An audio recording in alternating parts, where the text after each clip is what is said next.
Hello, my name is Anthony. We're going to be doing the neurological test today. This is my patient, Mr. Bear. We're at an outpatient clinic. I'm going to begin with asking him for his basically what his name, Mr. Bear, where he is, outpatient clinic in Ashland, Kentucky, and what time it is. He's going to be reading this clock right here, and he's going to be telling me, oh, it's 2:30. Correct, it's 2:30. So oriented to person, place, and time. His level of consciousness is assessed using the Glasgow Coma Scale.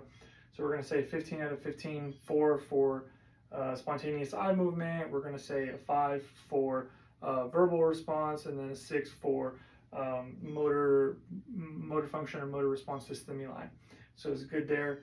I'm going to give him 3 words to recite back to me at the end. They're going to be bald, fat, and hairy. And he's going to recite them back to me now, bald, fat, and hairy. And then again at the end, he will give me those same words to assess for cognition. And for level of consciousness, like we said, it's going to be using the Glasgow Coma Scale as an assessment for that. So past that, we're going to have him ask him to extend his arms out. He's going to extend. Actually, let's do it this way first. We'll start from the head and go down. So I'm going to ask him to scrunch his forehead, make sure it's bilaterally scrunched. I'm going to ask him to puff his cheeks out.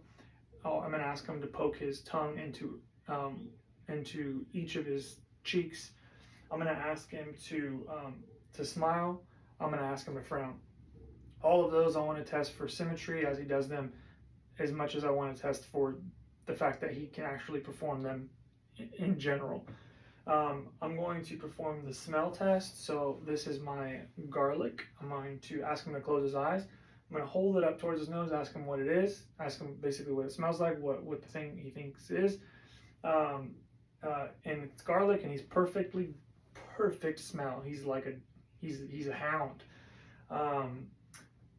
The whisper test, so what I'm going to do is I'm going to cover my mouth so he can't read my lips. I'm going to say a word on each side of his head, and then I'm going to ask him to recite it back to me. Banana, banana, perfect hearing, I'll tell you.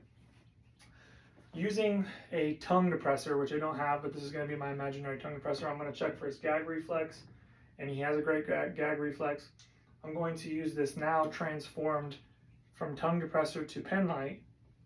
I'm going to check for pupillary response, right, in each eye, making sure that the pupils constrict as the light flashes, or as the eyes are exposed to the light. I'm going to check for the 6 cardinal eye movements, and I'm going to assess for, the visual acuity. Sorry, I don't think I said that. We're going to have a Snellen chart behind me to test for visual acuity as well. So, past that, what did I did ears, nose, okay. All right, so Mr. Bear, we're going to test for sort of basically, well, first we'll do the arms. So we're going to extend the arms and ask him to pronate and supinate his hands with his arms extended to test for motor function that way. And as he does that, I'm going to look for any edema and assess for pulses one at a time.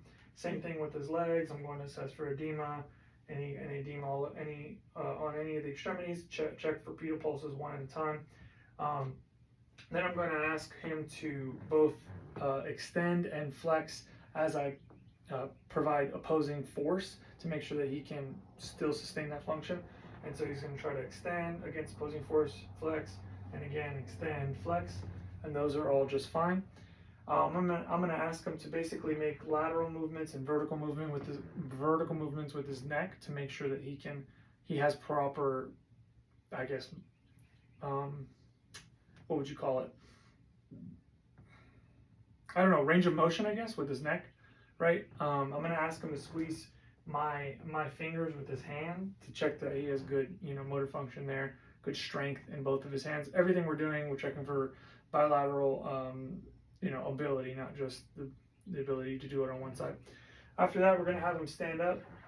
I want to perform the Romberg balance test. I believe it's called the Romberg balance test, to assess for any kind of lobes of the brain that might be affected via a number of things, but maybe stroke, for example, which I think it's the occipital lobe and the parietal lobe, or one of both of those, I can't remember. But in any case, I wouldn't say that in front of him. I'm just saying that you would test for balance. You would test for balance or assess balance, and that could be the indication of something that could go wrong.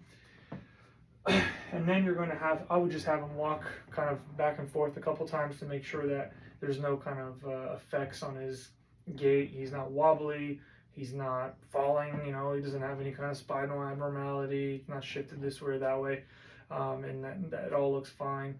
After that, I'm going to have him sit down. Before I conclude, I'm going to make sure that I can ask him those 3 words again. And Mr. Bear, can you tell me what those 3 words were again that I mentioned in the beginning? Bald, hairy, and fat. Bald, hairy, and fat. And he's able to tell me that, and I think, oh, the jaw. So I can't remember if it's so I'm just going to do both. I'm going to ask him to both tell me if he can sense, if he has any sensation, because this should have been, so everything we're doing, we want to test for sensation, right? We want to test for motor function and sensation.